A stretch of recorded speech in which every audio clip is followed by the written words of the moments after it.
पाक्दैछ यो दुध कम्प्लिटेड दुध हो सुकेपछि ल अब चाहिँ बल्ल बल्ल यतिको चाहिँ भयो अझै सुकिसकेकै छैन यो अझै अलिअलि चाहिँ क्लियर सुकिसकेपछि चाहिँ त्यति भरि थियो त्यहाँदेखि मात्रै अरू कुरा हाल्नुपर्छ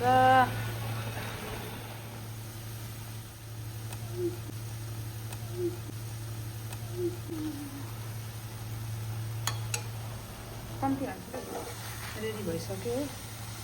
अरू के नहालिकन नै मनपर्छ मलाई यतिकै यो हालिहालेँ बस भयो कराईमा खिर पकाएको